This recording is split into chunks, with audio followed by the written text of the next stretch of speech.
Hey, good evening, people.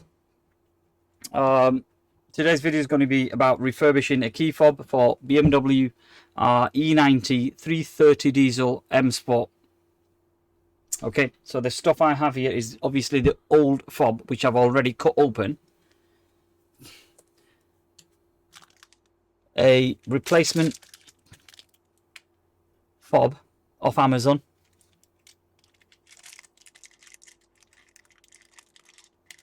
And this is pretty good quality, actually. You know, it was only about £8.99. That's the seller, Automobile Locksmith. That's the seller I bought it from. Okay, a battery. Now, the original batteries were made in Japan. This is made in Indonesia, basically. So it is a Panasonic battery, but it did say Japan on it when I ordered it off eBay. It's a 3.6 or 3 volt battery. Okay, the pinouts are different on this. I'll show you on the circuit board when I pull out the original fob, which is here. Obviously, that's been taken out. We'll have to reuse this, basically. I'm not taking this to any key cut in place because that's still a functional key. And 2 badges, basically. I'll only be refurbishing 1 fob and I'll keep the other badge for a second fob if needs replacing. Now, the reason why I've come about doing this is because there was an error sign on the dash to say charge your battery. Now, obviously, the car's about 12-year-old. These fobs have never been replaced. This is the original fob. I'm using the new fob that I kept here as a spare, and I'm charging that. It may come to a stage where I need to cut open the other one and replace the battery. So that's that. Now, okay, what tool did I use to cut this open? This. Now, all of you may not have this. If you've got something to cut through, cut it, but be careful because you don't want to go too deep in, because otherwise you'll start cutting the actual circuit board, basically. You do not want to do that. So with the skill sets I have, I know what I'm doing. So without any sort of measurements, precise measurements, I've gone off my gut feeling and cut it around without sort of damaging the board. Yes, this is a very fast spinning tool, but also it gives you a very fine cut. Now, what I could have done is I could have utilized this fob. Okay, see how fine they cut these. I could have utilized re-glue this back, but I thought, sack it. It's not worth the mither of gluing back and this and that, whatever. With the beauty of this fob is that if and when you want to replace the battery, just get something like a very fine plastic praying tool and flick it up here, there, instead of on the sides, because as soon as you do on the sides, it'll damage, and then it'll just click open from these little latches here, basically. Okay, now inside I think it's pretty smart. Okay, now be careful. There is these 2 different types of fob on this particular model, or probably the LCI or whatever it is. Just be careful. If you've got the same vehicle as I have, then you need the fob with that looks like this in the inside. Get a good look at this. That's what you need. Okay, there is one with the battery attached here with the battery housing and the terminal here, basically. That's a different fob through the one what we have here. Okay, so let me open up. Let's get rid of this tool. Obviously, I had to take it off, and then I waited for all this, and then I thought I'll do a video and just show you what's going on. This is the original BMW fob. Okay, this is the original battery. It is a functional fob. Okay, so what I'm going to do now is I'm going to let's get rid of this ground. Okay, I'm going to sort of get a multimeter and see what the voltage is on that, on the 2 terminals, and I'll show you what the battery looks like and the battery terminal and everything. So this may be a good 10-15 minutes video at least, so just wait for me patiently. Right, let's see what the voltage is. So 3.2, which is fine, but when you start getting signals to charge your fob, it's kind of about time that you want to sort of start replacing the battery. But remember, this is a 12-year-old fob. Okay, so 3.2 showing on there. Okay, let's see what the new battery reads at.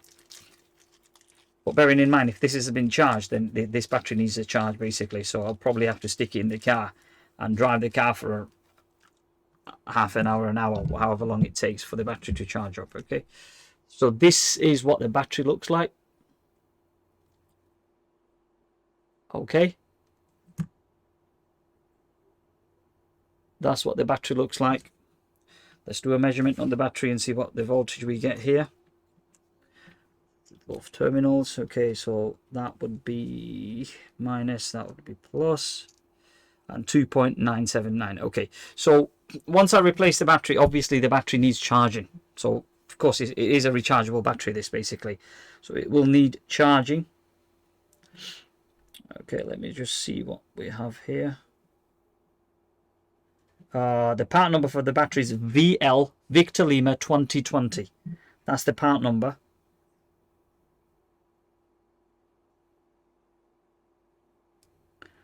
There is another part number which is underneath it, but I'm not going to sort of mess around with this basically because the risks are too high of damaging the battery. Sadly, they did sell it as a made in Japan battery, so I think I've been done over on that, and the battery was about £10. So the fob, this replacement fob was about £8.99. The battery was £10, and these little so-called original badges, what I got off eBay, was about £4. So what did that set me back? About £23 basically. It's a lot cheaper than when you're buying stuff off main agent. Obviously, don't get me wrong, they'll provide you with a, you know, the original batteries lasted 12 years and it's still going. So don't get me wrong, basically, you know, what you pay for is what you get. But sadly, I wasn't up for the fact that paying 140 odd quid, probably including programming, for a fob wasn't too, you know, or even plus whatever the cost is going to be. I've never phoned up, but I had a pretty much a fair idea as to what the costings are likely to be. Right, okay, let's crack on with the thingy. So what I'm going to show you under the microscope is how far you can cut into it. So I'm going to use my Matatui digital caliper, if I can pronounce this properly, and show you how far you want to go under the microscope. So just hang in there for me. Let me get this caliper out. Of course, I want to move this circuit board away, so I'm not damaging anything and shorting anything on the fob. Do that, and that means I'm up for a brand new fob. And an absolute utter waste of time me doing what I'm going to be doing. Right, okay. So this is the caliper I'll be using, and I'll show you how far you can go in cutting into the this housing basically. So let's get this housing out. Okay, so switch over to the microscope. Okay, so there we are. Right, so what we're looking for is how many millimeter. Got a lot of stuff on the bench, and I'm not really pleased with the fact that. Let me just sort of see if I can brighten up this a little bit more. Okay, so I didn't turn this on. Okay, let me zero this out. Okay, and right, from wall to wall, it's roughly about 2.6 milli.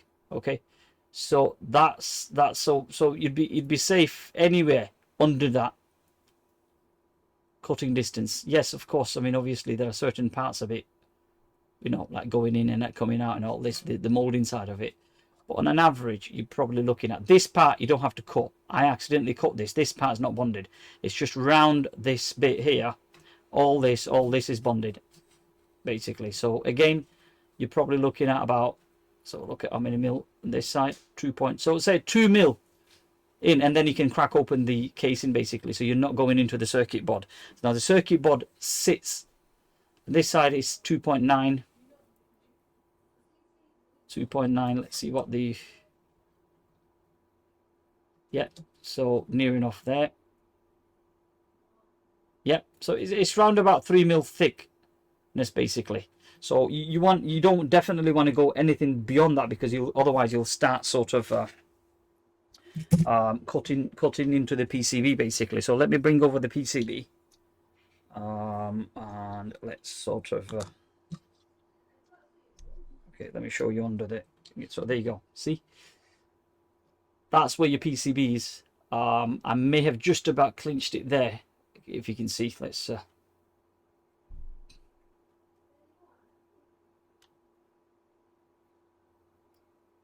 Okay, the microscope will piss around with me. Let me get it to the position that I need to get it to. Yeah, you can just about see that I caught this bit. Otherwise, everything else seems to be perfectly fine. You'll have to forgive me for my yellow finger. I've been messing around with the FRM module on the car yesterday, and I ended up with taking out the wrong module. The FRM module was on the footwell, and I've gone onto the passenger side, assuming that that's the FRM module, and you know, ended up with taking the wrong one out. So I've got to re-look at that because I've got a rear level height sensor issue. I've got to check the loom and the FRM module for any corrosion and things like that.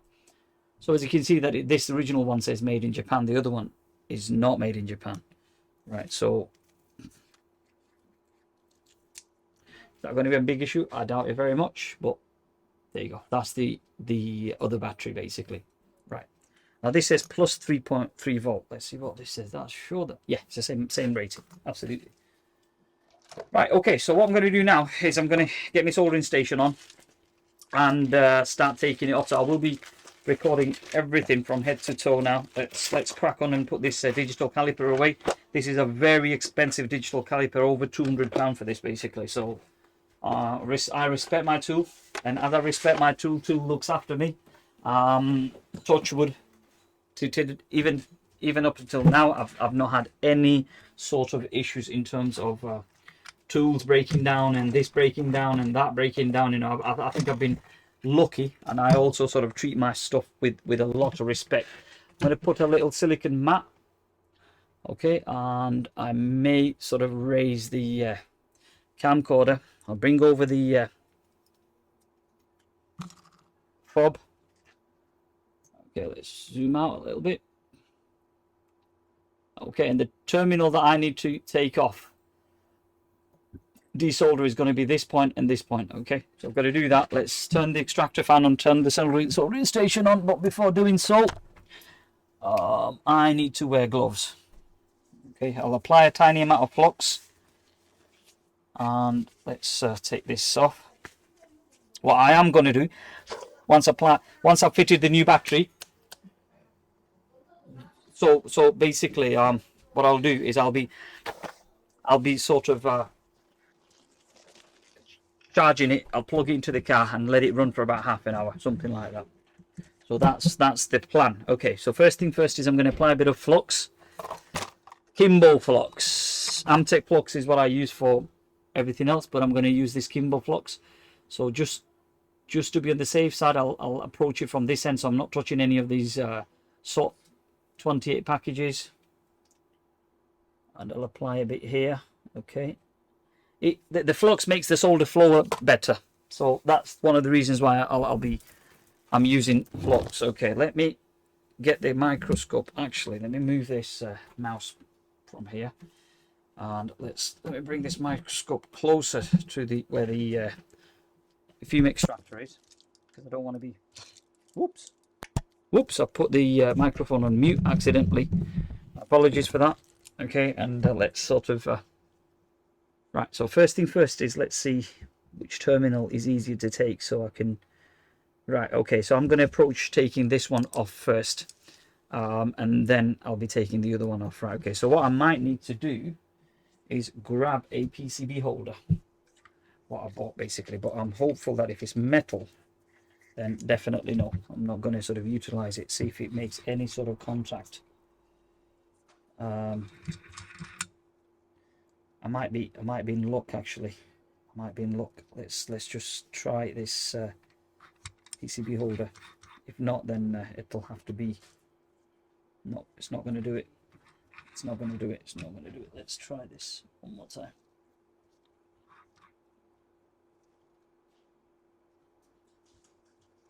No.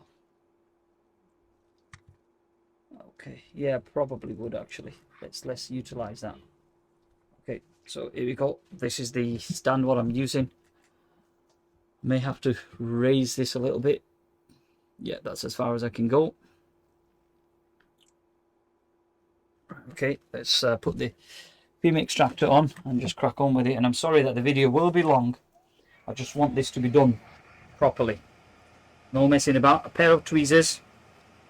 In fact, I'll use this plastic thing, so I'm not sort of actually touching the battery terminals and shorting the crap out of this fob. Okay, so here we go. Let's in fact, okay, let me do this.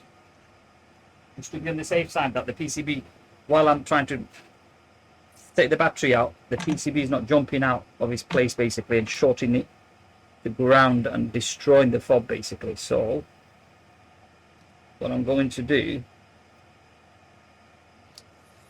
this stuff, these gloves I've got here, just absolutely pain on the ass, I'm telling you that now. Okay.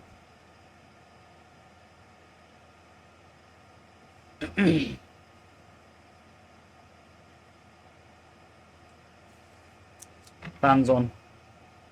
Probably thinking, is it necessary? Well, I'd like to play safe. I don't like to take risks.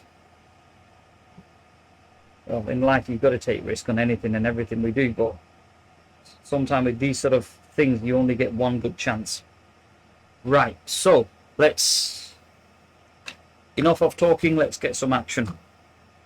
Okay, so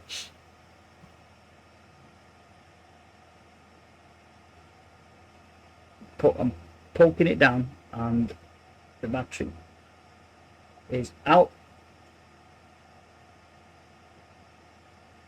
and the battery is out. Okay, see if it drops off.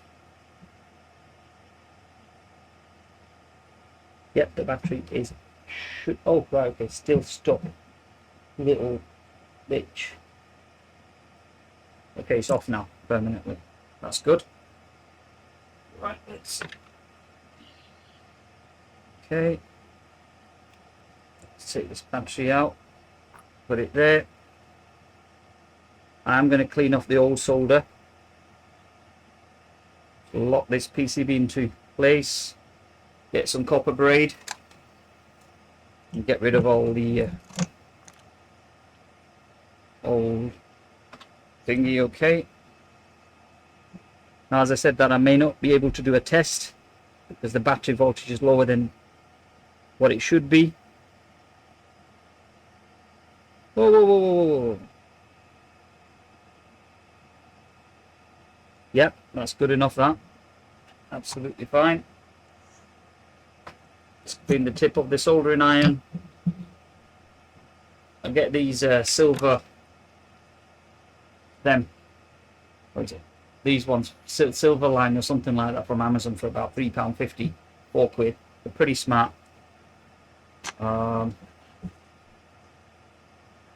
Okay, so let's clean this. I'll turn off the extractor fan now, for now. Okay, there'll be a lot of noise on the background. Let's clean this with IPA and cotton bud, what I've always been using. Okay. Some of you might fucking think some of you might just think that I'm just absolute bonkers taking that long to rebuild a fob, but I enjoy what I do. This is my pride and joy. Absolutely. I'll be up at 3 o'clock in the morning doing something electronic.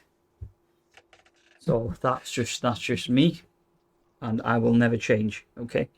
So now the new battery, what I'm going to do is I'm going to turn the board upside down, or maybe not.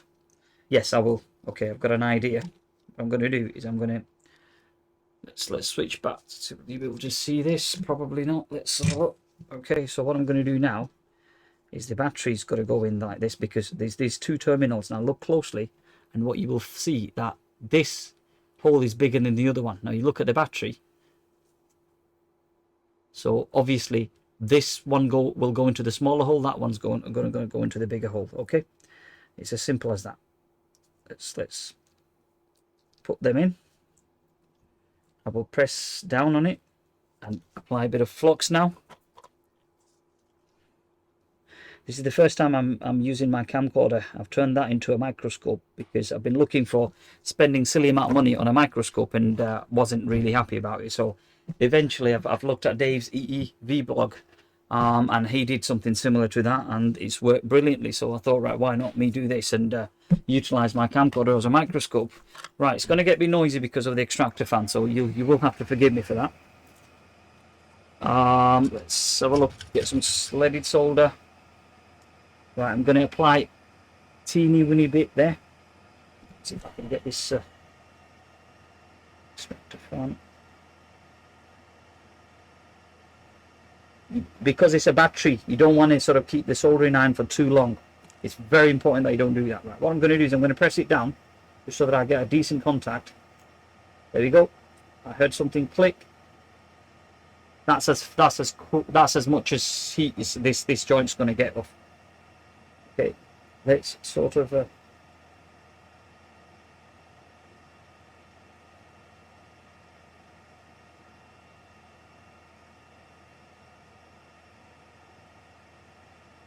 funny how this side is this side of the contact is messing about with me.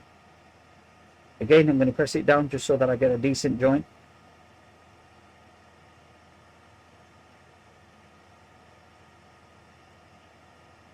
Okay, I'm quite happy with this as well. Okay, let's get rid of all these. Let's clean the tip. Right, let's remove the excess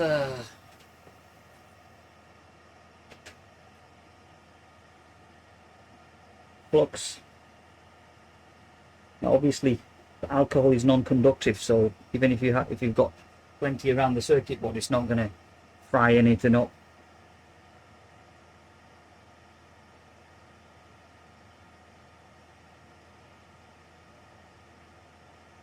As I said, when you're cutting open, just be careful.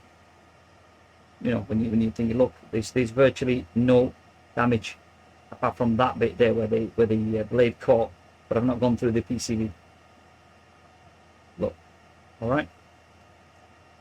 So I've given you a measurements which I didn't even know right from the outset, and I've gone off my own common sense. But now you've got a measurement of how much deep you can go if you've got a precision cutting. A cutting tool, a precision cutting tool, whatever it is. I'm sure you can take a lot more thingy. Now look how nicely the battery's like flat. That's the reason why I pressed on it, so that I get a nice contact, and these are pressed, you know, and it's flush fitted basically. Okay, so now let me sort of grab the fob. It's pretty easy. This is no rocket science basically. So that. Right, flipping it. That's zoomed out. Right, okay. So, okay. So position the. Okay. Why am I getting a bit of a lift? It's interesting. Let's see why that's causing a bit of a lift. What's that's okay. That's okay. Cool. No problem. Oh, by the way, let me turn this extractor fan off. Right, soldering's done. It's probably over the time what's happened is the spring on the top of the metal, and it's this well flat versus this one. It's not so flat. So over time, you know, it will just sit in its place. But in terms of the overall, because to avoid that, that's one of the reasons why I've been pressing on that battery basically. Okay, so we're good to go. All we got to do now.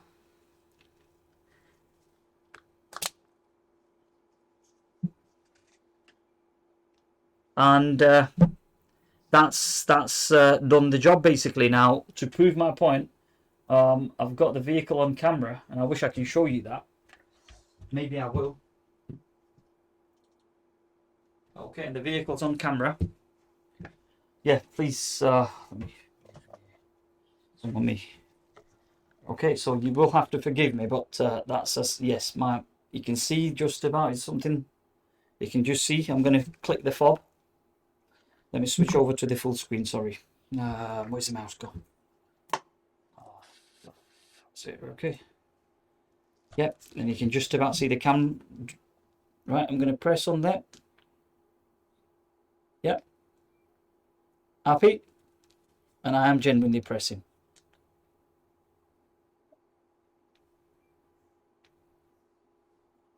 And I've got a folding mirror.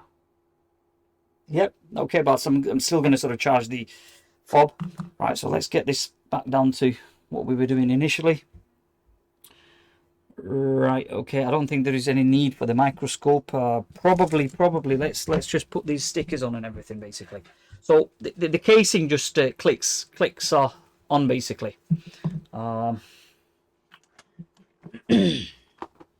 Give me one sec, sorry.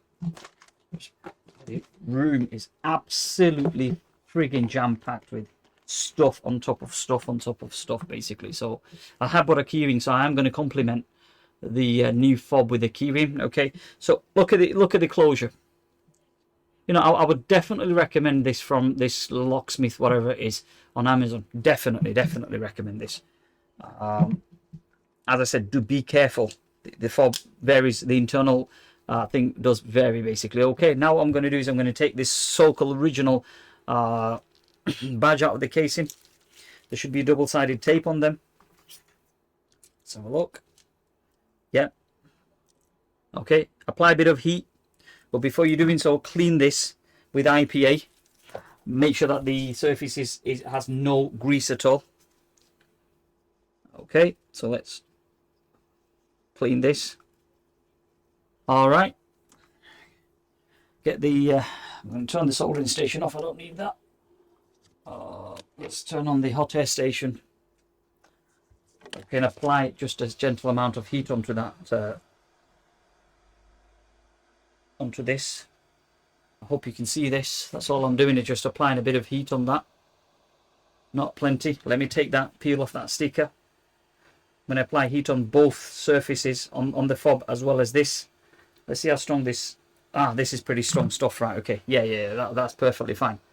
So there we go. 100 degree, but you can see probably my gloves are kind of. Okay, so. Whoa. Sticking on my glove. Flipping it. Come on. Don't mess about.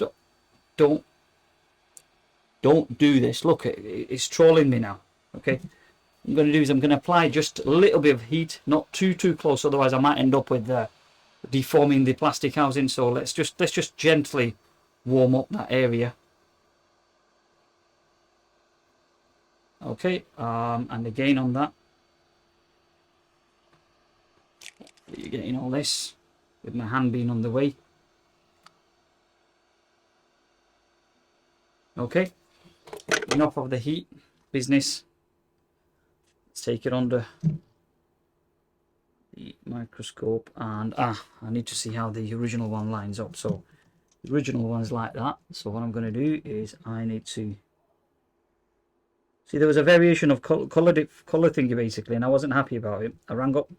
This is the seller. Why does the colour varies? And they said, oh, my fob is probably 1. You know what? I don't think so. I've got a brand new fob that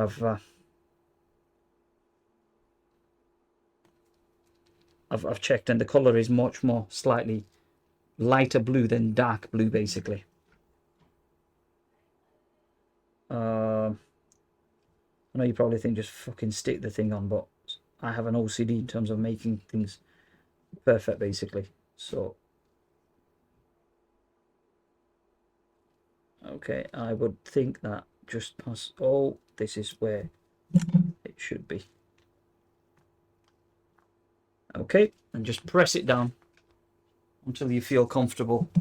Just bear with me for a sec. I might have somebody knocking on my door. No, false alert, false alert. Right, so the fobs have been rebuilt. Okay, there we go. Happy. I'm hopeful that this shouldn't come off. Okay. Time will tell. The so-called original badge. And I think it's a winner.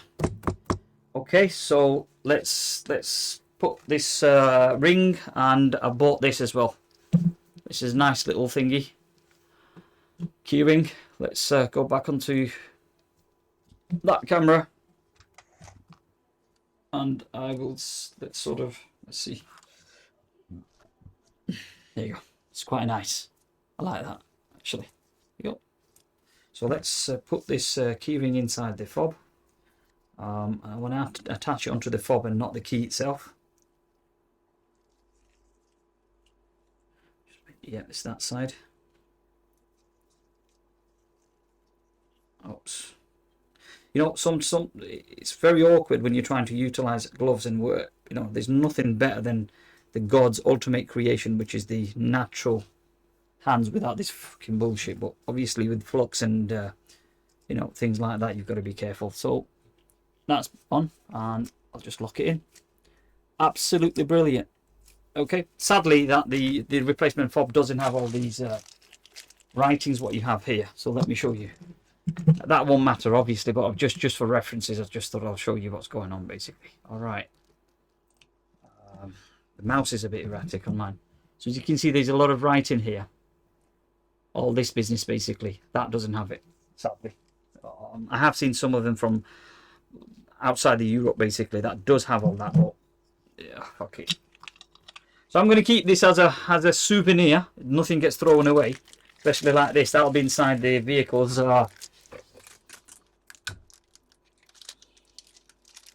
service manual. And I'm going to keep this also as a souvenir.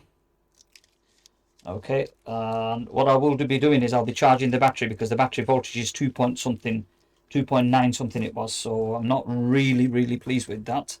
What I will be doing is I'll be charging the battery now. So I'll end the video, charge the battery. Any problem I get, I will keep you updated on a second follow-up video on it. Otherwise, everything seems to be perfectly fine. What sort of holder, the type of holder, the holder I've used is this basically. You don't need anything like that, trust me. It's just me being a bit of a freak show. You know, I just tend to have all my stuff here is just decent stuff, absolutely decent stuff.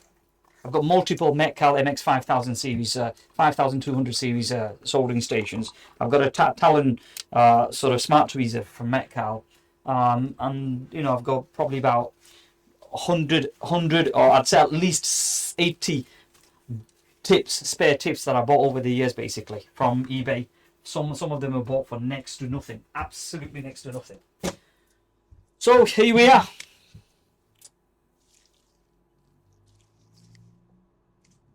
Just brilliant. That's done. £23 versus 140 odd quid for a key fob plus programming, or whether if that includes programming, but I'm assuming that's the price range we're looking at. And I am optimistic as to how this will last, whether if this is going to come off, because I'm not quite sure whether this is original or fake. So it's a matter of time. We'll tell. Okay. I did buy something else actually. I was going to share something else with yourself. Okay. Yeah. That's my second fob, which is virtually new. That's what I've kept in the housing. I bought this off Amazon again, but as you can see that the colour variations on it, you can probably just about see the colour. So this is what I raised. This is a brand new fob. Okay, so if I'm wrong, you guys can correct me. I don't think these are original, but the seller says that it's original. I'm just taking the word for it, but I don't believe that they are. As I said, this is a brand new fob with all the writing sticking out and everything. Look, not even a hairline scratch on it, basically. So that's where we're at with this.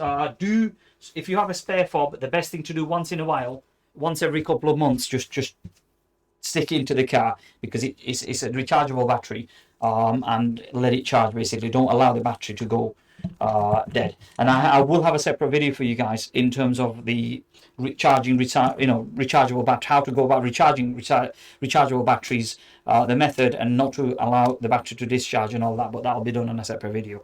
Besides that, have a great evening, look after yourself, and all the best, and I'll see you around on my next video. Bye for now.